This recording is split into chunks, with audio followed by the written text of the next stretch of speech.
When you started to train, did you start looking for someone to train you? How did this whole story of you getting into wrestling start?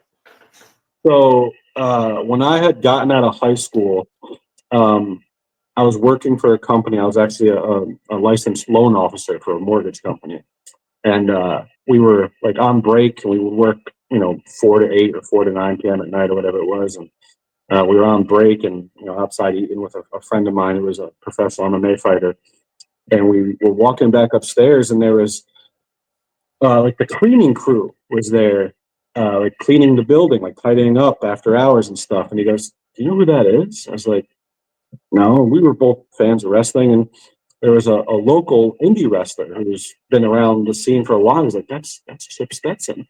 I was like, "Oh, that's cool." He's like, "Dude, we always talk about wrestling and stuff." He's like, "You might know somebody in the area," because he was from 20 minutes away from where we were. He's like, "You might know someone in the area that might be able to get you into like a school somewhere around here, so you can start training." I was like, "All right." Well, I just walked up to him and told him how I found out who he was through my friend and introduced myself. And I just dropped the line. I was just like, "Do you know anywhere around here that there's any good trainers at a school where you can train?" And he was like, "Well, yeah." And I'm from Albany, New York, which is the capital, upstate New York. Uh, Right. and he was just like, "Yeah, there's this guy named Bobby Fish that's in Hudson Falls, which was maybe like an hour away from where I live." He goes, I'll give you his number. I talk to him all the time. I go, he trains at this school with another individual named JP Blackwood. Just give him a call, ask him, see what do you got to lose."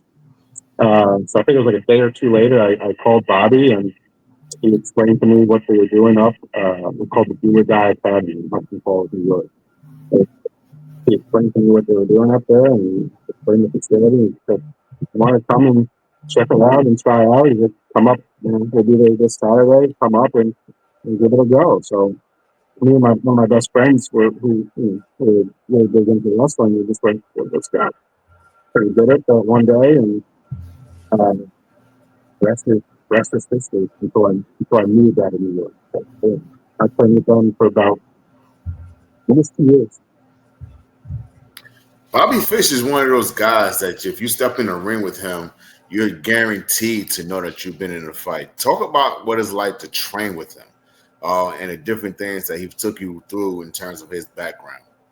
Oh man! So at the time, this was Bobby got very big into mixed martial arts as well. A little bit more recently, like within the last 10 years.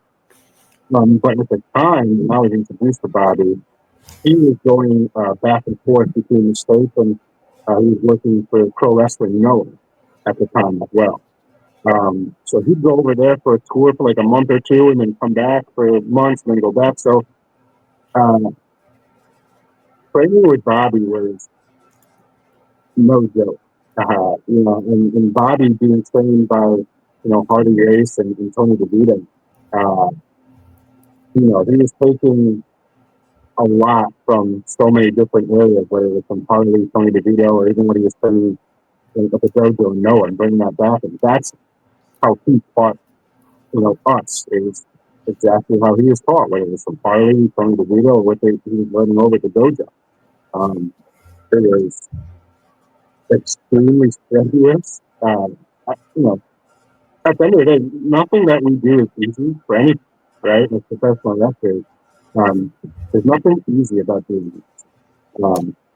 But taking it from Bobby and the way he was teaching is either, listen, you got to strive to survive and you got to be on top of your game and you have to give it 150%, not 100, because even 99 or 100 might not be you have to do it at 150%. That is just what he instilled in us. He said, if you want to make it, you have to do this, this, and that. If you deviate or stray a little bit from what he was trying to teach us, he couldn't help you at that point. And then he was laying the groundwork. If you listened to it and you did it, you were going to be successful. You were going to know how to work properly and safely, right? Other than that, don't bother. But he did. It was definitely an amazing learning experience being able to learn and be trained by Bobby for a couple of years.